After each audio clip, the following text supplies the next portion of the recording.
Much for that. I'm joined now by Liberal frontbencher Kelly O'Dwyer in Melbourne. Kelly, thanks very much for your time. A lot to talk about. First of all, I want to get your reaction to the comments of Arthur Sinodinos yesterday. What did you make of them?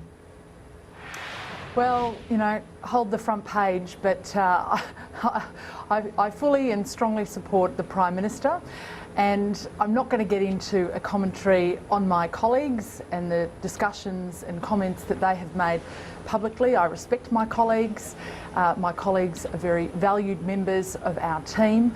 But we've got a job to do, and the job that we were elected to do in government was to get the budget back under control, to put in place a strong economic plan for the country, to put in place the right framework that can deliver jobs. And the Prime Minister delivered a very, very strong speech on Monday that outlined some of the ways that we are going to go about doing that. A small business package will be announced very shortly. Already there's going to be a 1.5% company tax rate cut on the 1st of July. That is the starting point. We know that by easing the pressure on small business, it will give them the ability to have the confidence to employ people and to help grow our economy. These are just some of the measures that we're focused on in government. Do you think that the Prime Minister needs to confront this issue next week to stop the leaks, to stop the undermining, and not just the leaks, it's the public criticisms now, with a couple of backbenchers speaking publicly about the private concerns that have been held for some time now? Well, I think the Prime Minister has to focus on doing the job that he was elected to do. I think the government needs to focus on doing the job that we were elected to do. I don't think that we can afford to have any distractions.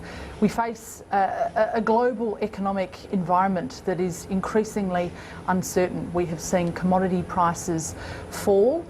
We don't have the same shock absorbers in place in this country that shielded us from the Asian financial crisis, the dot-com bust, and the most recent global financial crisis. One of those shock absorbers, of course, being that we had money in the bank, which actually helped us to be shielded from the effects of the global financial crisis. Now, the Labor Party were irresponsible in government.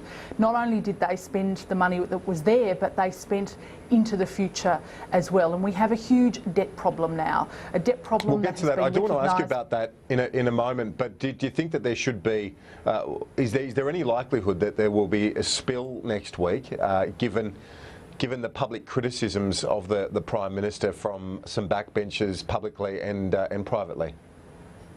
Look, I'm sure there's going to be a good discussion, as there always is in the coalition party room. I would expect nothing less from my colleagues. But as I say to you again, our focus is on getting on with the job that we were elected to do. We've had some great achievements to date. We've been able to get rid of the carbon tax. We've been able to ensure the stopping of the boats. Again, one of those issues that we were elected to get on with.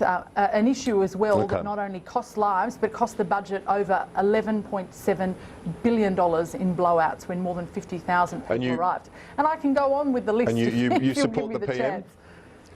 And you support the PM 100%? I fully support the PM. I don't know how much stronger I can make it. No, you've done it. It's pretty clear. Let's move on. There's two stories out this morning, I guess, with conflicting messages or differing messages. One is the briefing by Glenn Stevens to the Cabinet was that the debt trajectory is so bad that the government will never be back in surplus unless the spending measures in the budget are passed. And then the other story that's in the Daily Telegraph, the Fin Review reporting that government sources confirming that as rates are cut, further fiscal restraint won't be undertaken in the upcoming budget. So it seems like there are conflicting forces here. The softening economy precluding any further fiscal restraint in the face of very high debt. Now, what is the government going to do about that? Obviously, there won't be any great cuts in May when Joe Hockey delivers his second budget. Well, look, I'm not going to predict what's going to be in the budget. That's pretty common. You won't expect me to be saying in advance what's going to be in the budget before the budget is announced. But you're right to say that Glenn Stevens and others have been warning for some time now that we do face a very serious issue in this country. With the amount of debt that we have, we are borrowing now over $110 million a day to pay the debt and the interest that has been amassed by the previous Labor Party. What I was saying before about being able to withstand these global economic shocks, if we do not have money in the bank, if we do not restrain our spending, it will mean that people are far more vulnerable and exposed to those shocks when they hit. It means that we will not be able to have the capacity to absorb it in the way that we once did. Now, the people who are going to be most affected by that are not the wealthiest Australians, but the most vulnerable Australians. So that's why we have put in place a plan to get spending under control in a very measured and practical way. We have about $30 billion of savings that are currently stuck in the Senate, around about $5 billion of which are savings that the Labor Party proposed when they were in government, which they are now opposing for the sake of being political wreckers. It just shows you how economically irresponsible they are, and it just goes to show that they have no plan. Is that fiscal tightening still relevant, though, and appropriate, given the monetary policy that we're seeing out of the RBA right now?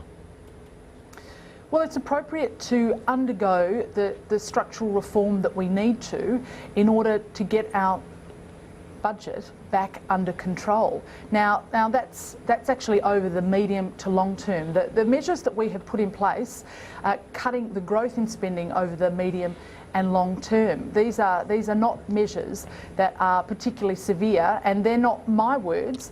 They're the words of the Reserve Bank Governor when he gave evidence to the House Standing Committee on Economics late last year. And he also warned at that time that if we do not get the structural deficit under control, if we do not put in place the measures that we need to put in place, we will be very exposed. Okay, well, just quickly, the NAB, we're almost out of time, but the NAB have just, we've reported at the bottom of our screen there, has cut its variable mortgage rate by 0.25% in line with the reduction in the official cash rate. That's good news.